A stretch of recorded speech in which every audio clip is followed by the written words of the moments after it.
Right, let's go. Right, brilliant. So let's kick off, guys. So this is the Tuesday call. This is the opportunity where we're reflecting on what's happening in the outside world and also trying to get a grip on the urgency of the situation, what to do about it. So I'm Tom Pickering. I'm the CEO of Icebreaker and Winning Thinking. The main sense of urgency, I think, is coming from a lack of cash. So there's 27 days worth of cash, and specifically at business level, a guy I know spoke in the construction business is running out of cash on the 27th of May, even having furloughed their business. I think the first thing is we're all wearing old pairs of glasses, so to use an analogy. These an old pair, sort of pretentious pair, branded pair of glasses, utterly useless, and we need a new pair of glasses. The second thing is also we need new pencils. We need to sharpen our pencils. These pencils are two I found my kids, and neither of those two are any use really. They're blunt, and they do not actually share. They do not actually do the job, and we're throwing these things away. We're not actually fixing them. We're also facing a tidal wave, not a storm. So recent estimates before the US economy got hit very badly was that the world economy was down 24%. It now looks like the estimate is down 44%. One of the critical things about a turnaround is that you are planning for the downside, right? So you're mitigating the downside. You're actually looking for that and actually clearly planning for the upside.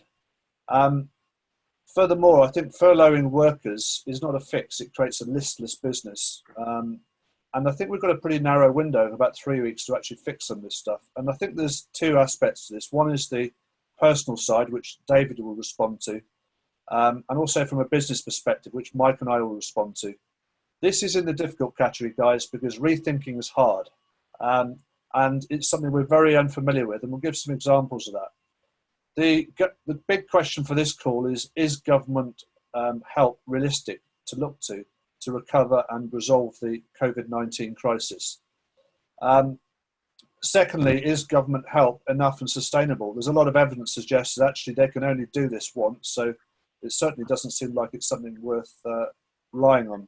David is then going to talk about how does fear and paralysis spread through an organisation and what to do about that. Mike's then going to talk about how to get commerce going, and I'm going to talk about a real situation where a business actually faces exactly the same challenge, and how can you get it back to profit? This business got hit with 70% reduction in revenue, and we got it back to profit in 2 weeks. So that's a real example. This is not theory, guys. This is a practitioner's perspective. That's, to be honest, I have limited time or patience for academics in this type of environment. So we're giving you the crown jewels in terms of experience. The interesting thing about the government bailing the UK out is that more debt is actually the root cause of the challenge that we face rather than the solution.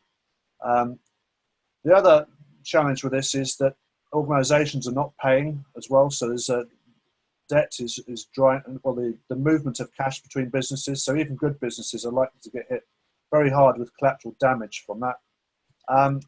And this pub has been established, we call it the pub to make sure it's sort of relatively informal, not too stuffy, where we can have a discussion, but we're also looking for participation from the people on the call, so please feel free to ask any questions. So the one issue is also around how do these issues already exist? So the challenge is how on earth, so COVID-19 is very much the precipitator of the crisis, but actually isn't the issue per se. Example of that is house prices in the UK, which actually have been normalised, but actually they've been inflated for a very long time and been fueling the economy for the last at least 12 years or so. That's become fudged, it's become normalised, but that's a great example of something in the economy which we're not seeing, we're not addressing. At the end of this as well, I'm going to talk about one single action that you can take to transform profit. And David, more interestingly enough and more immediately, is going to talk about how to navigate a minefield as a Royal Marine, and the personal challenge of that as a young Army officer. So that's my introduction, guys. So David's going to speak, then Mike's going to speak, then I'm going to finish it off with a simple action to achieve profit. One simple thing. Over to you, David. Aye, and thank you very much.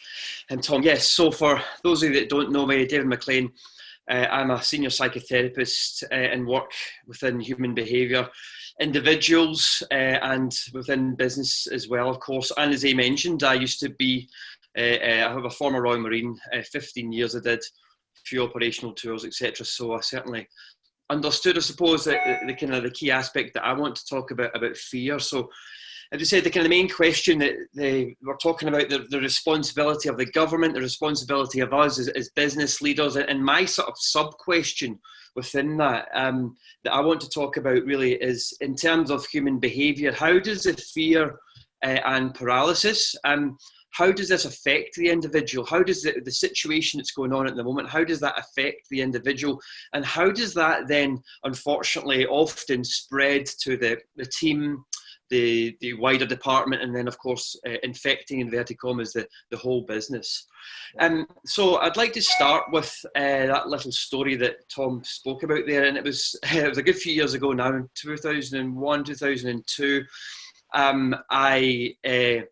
When I was in the Marines, I was in Afghanistan, and I was a person that was selected to go. I don't know if you've heard of a grouping, you probably have, they're called the Mujahideen. They were supporting us against the Taliban. I was asked to walk down there, walk down a particular hill to go and collect them. Now, what it was, we had maps, of course, and minefields or mines that had been already struck and went off, there was a little red dot on the map so they knew where to avoid. And the area that I had to walk was so many mines that the whole area was just red. So I felt pretty bad about that, obviously. And I remember thinking, why me? Why am I the victim? Why is it me that's getting kind of chosen to do this? Why not someone else? And we kind of see how can we relate business to a minefield, but actually in principle there's many, well, it's exactly the same actually. So if we think about it, the victim, why me? Why have I been chosen to do this?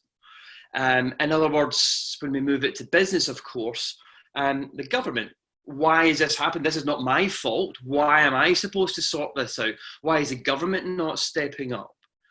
Tremendously disempowering point to make within the self as an individual, and something that we need to address, of course. Within the military, within the Marines, I had to do this for the greater good. I had to do it for the section, the troop that I was part of, the company, the unit, which is a regiment, basically, is the same thing. That's what we call it in the Marines. And of course, the wider policy as well for Afghanistan. So again, when you bring that to business, you need to sort of recognise that it needs to be for everyone. You know, what you stand, every individual needs to stand up. And of course, we need to stand up for wider business community, but importantly for the company that you're working for, that you're leading, or that you're owning, so to speak. So generalising. Now, moving to the kind of points, what is it the main aspects that's stopping us from moving forward? What's that thing, that paralysis, of course, is the question asked, and it's quite simply fear. There's a statement, one of my favourite statements that you may have well heard before: thoughts create feelings, feelings create actions, and actions produce our results. So it's our thoughts, the thoughts of fear, that create feelings of terror, which means we don't act, or we do different things, we act irrationally, and of course you don't get the results that you want. So it's so important that you work through that, all those different sort of areas, if you like. There's many valid points. We understand, of course, from a psychological point of view, from a neuroscientific point of view, that when you're in that fear state, when the metaphorical stress bucket is filled up, you're pushed down into an area in the centre of the brain called the amygdala. Some of you may well have heard of that before, I'm sure you have. I term that as a fire officer. So if we're in some sort of danger, what we want to do if we're in the building is normal, it's on fire, we want the fire officers, we want the firemen and women to come in and take over and do the job needed. And that's exactly the same in the brain. The fire officer, the amygdala, steps in and does exactly what's necessary. Now, that's fantastic in a burning building, but not so much when you're in this fear-based scenario, and actually what you're trying to do is work through it. So we're in that kind of paralysis aspect, that fight, flight, or freeze aspect. So what is it that we do about this, of course? There's a few different things that we need to do, but to at least give you some pointers, some pointers to sort of move forward with. At the moment, to carry on Tom's analogy, you need new glasses. You need to gain clarity of thought around what it is that you're supposed to be doing. And this sounds like a kind of an obvious point, but it's something that people don't often do when they're trying to move away from a problem. But we need to start looking for solutions, not solving problems. It's very, very important. Another statement that we use in the Marines is that no plan survives first contact. The military, the Marines have tremendous hours and hours and hours of planning what to do. And then when the first bullet comes that way towards you, the plan's out the window and we need to do something different. We need to, again, as we say, adapt and overcome. And this is the position that businesses are in at the moment as well. I need to adapt and overcome. I need to do something different. This is different territory for everyone, so that we need different solutions and to move in a different place. And of course, if you need some help, and we can certainly help moving that forward as well, and help you in the areas of expertise that we have as a group, as a unit, that can help you move forward and create that change and survival within business. Great. Thank you, David. And so if there's maybe one thing to take away from that great story, what would it be that the delegates can actually act on now? The one main thing from the history, my story of the minefield, sorry. Yeah. I think, I suppose, is to take control at the individual level. Recognise that there's nobody going to save us. The government might end up helping and saving to an extent, but take responsibility as the individual, particularly the business leaders, of course. Take full responsibility, whether it's your fault or not, and of course it's not, generally speaking. Take full responsibility for where you are, and then do the necessary things to move forward. That's really a fantastic steer. Any other questions? Any thoughts, Mike, on that?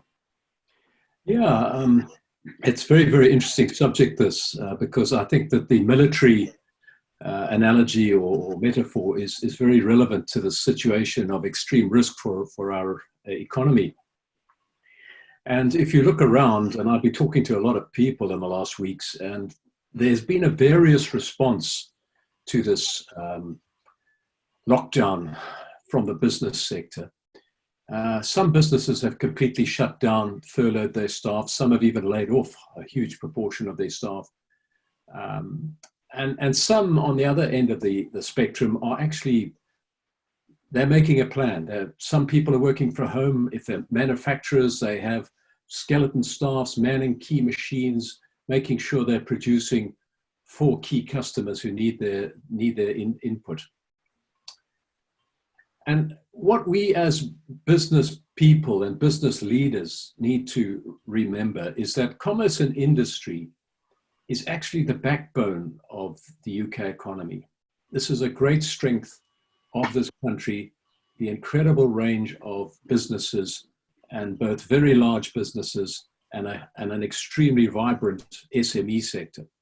So as business people, our response is now critically important, because a lot of people are dying from this terrible virus, but equally, we need to think against the day of how do we take care of the economy, and how do we make sure there are jobs for the survivors of this pandemic. And here we actually need to look inside ourselves, and we need to have a positive and energetic mindset. We need to show this leadership. We should be looking for new opportunities and developing new perspectives on what the opportunities are. Last week, I think we were discussing a baker who was focused on the retail market, who was in terrible trouble because now he had to close down his operation, and he was faced with financial ruin. But he looked around and he managed to get a contract with one of the large national retail chains. And that has actually transformed his business. He's never been doing so well. So we need to acknowledge our underlying problems and weaknesses. We've definitely had them going into this crisis, there's been problems with our business models, and we need to acknowledge that and address these problems and weaknesses. We need to also be thinking, as Tom was saying earlier, we need to think strategically and understand where our blind spots and mantras and generalizations sit. And then we need to develop a plan. But a plan needs to also be focused on the problem that needs to be fixed. So we need to get the right problem to fix for a start. And of course, as David said earlier, we need to be looking beyond just this government support. They're not going to be able to save the economy. I was talking just before this COVID-19 crisis to the MD of a business, and the comments that he made are very instructive, because the first comment he made to me is, "I can't rely on anybody." The second comment that I had from him was, "Operation 2 is too far away. We must just simply close it down." And then his third comment was, "Division number 1 is unfixable. It's just a mess in terms of products and manufacturing, and we just need to close that whole thing down." So, you know, if you listen to those kind of comments, it actually creates an inability to act. These appear to be totally insoluble problems, and all we have to do is shut down businesses and do nothing about it. And instead, what we've got to do is identify what the problem is to fix. And I'd like you to think about it in this sort of situation, because I believe there are a lot of MDs out there who have similar statements that are being made and similar generalizations that they're adopting. It's essential to get our teams together and develop our own process and plan. And we need to do this against the background that David has sketched, as Tom has sketched. People are seriously frightened by what's going on. And so we need to get them out of that paralyzing fear and create forward movement. I'm now going to just wrap up on what winning thinking is all about. For us, winning thinking is not a framework that simply churns out a solution once you've given us a set of facts and information. It is actually more of a process that guides your thinking in a completely integrated manner and assists teams to understand their business, to flag up questions that enable the team to identify what the real problem is that we need to fix. And then it provides the impetus for actions that will very significantly improve your company's performance. And Tom will talk a little bit about this in one particular very, very powerful turnaround that he was involved in. And the other aspect about winning thinking is it helps the business leader and the team in their personal lives as well, in terms of receiving self-satisfaction about what we do in life. And that is a huge part of our motivation in being involved in business. So I'm going to hand you back to Tom now, and he's going to have a word there. Yeah, thanks, Mike. I think there's something I'd add to that. I think when we've all talked about generalizations, the difficulty with generalizations is that we react to them and respond to them like they're rational statements, when in fact, if you respond to something that's irrational, you get nowhere and you waste a lot of time. In fact, worse, it creates conflict. But thanks for that, Mike. It was very clear. I think the other thing, guys, is we are also, we're here to help and provide a solution. So be under no illusion that we do have a solution to this. Otherwise, I certainly wouldn't be wasting my time on this call. So the other point about this, I'll talk about a turnaround, and I'll give one very straightforward action in terms of to get a listless business back to profit. And this is a business who got back to profit in 2 weeks. But what was the issue to fix? This business was hemorrhaging £400,000 a month. The revenue dropped from 24 million down to 7 million, and the overdraft was still geared up at a 24 million business at 2.4 million overdraft, and it was hemorrhaging 400 grand a month. So you can imagine the bank were a bit concerned about this. Interestingly enough, this was introduced to me by a corporate financier who thought everything was sort of okay.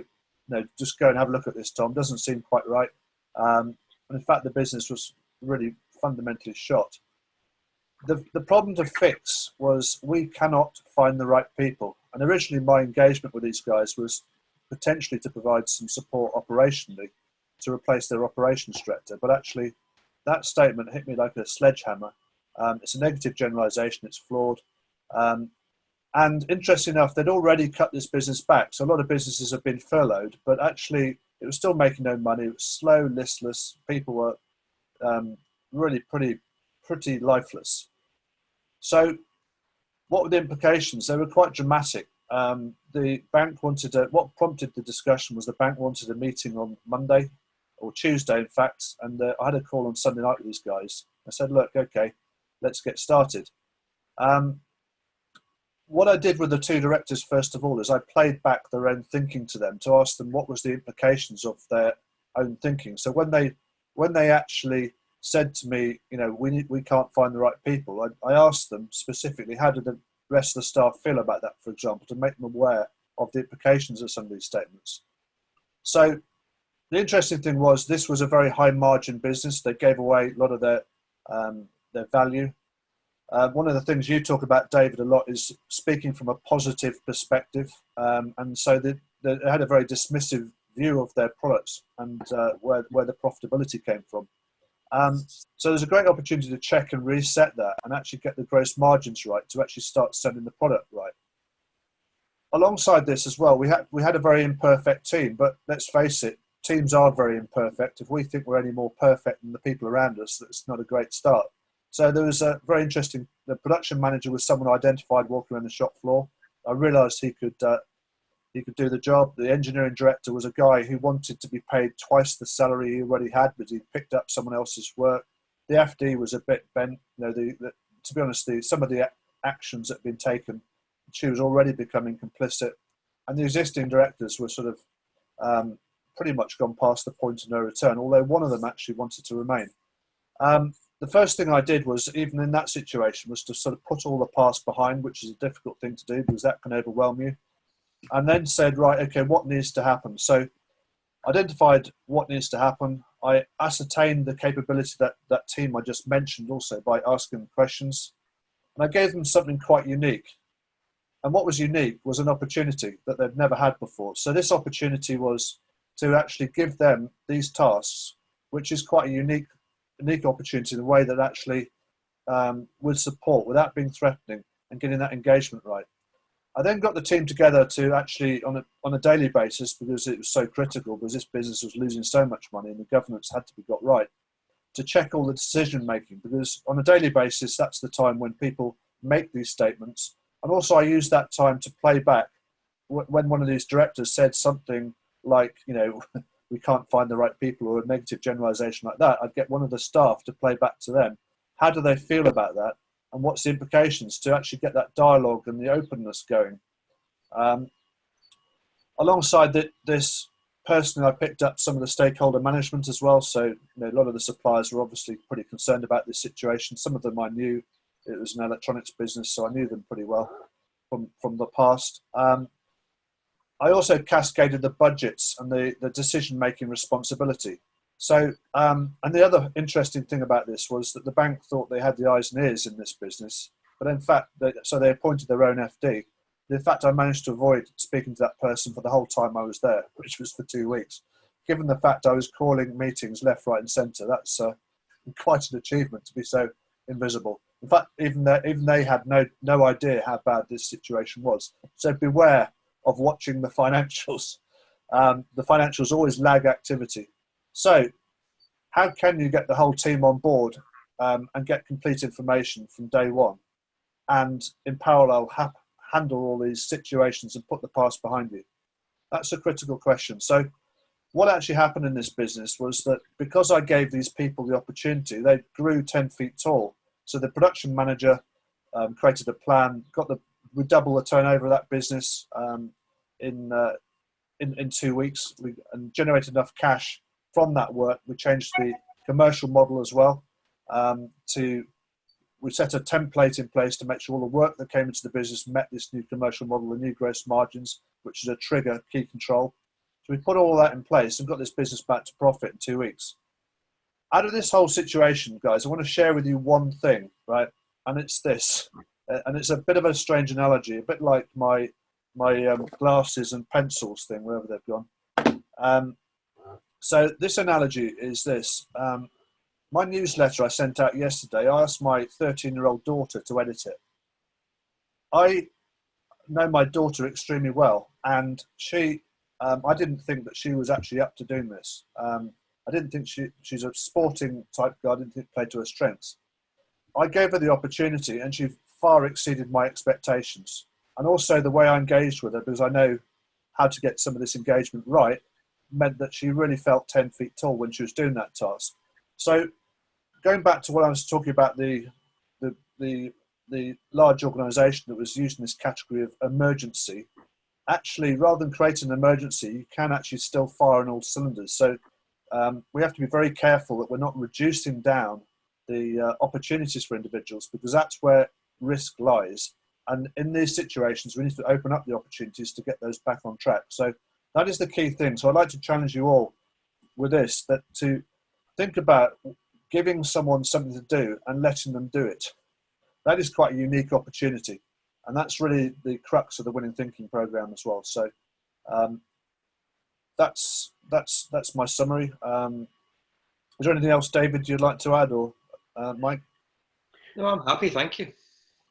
No, nothing from my side, Tom. Yeah. Any other questions, guys, from anybody in the audience? Great. Thanks very much. We're running this again on Tuesday. We may do one Thursday, depending on what's happening. Things are moving very fast, so please feel free to join us next Tuesday for the next update, where we'll share our updates and observations. Cheers, guys. Have a great day. Thank you. Bye-bye. Thank you. Bye.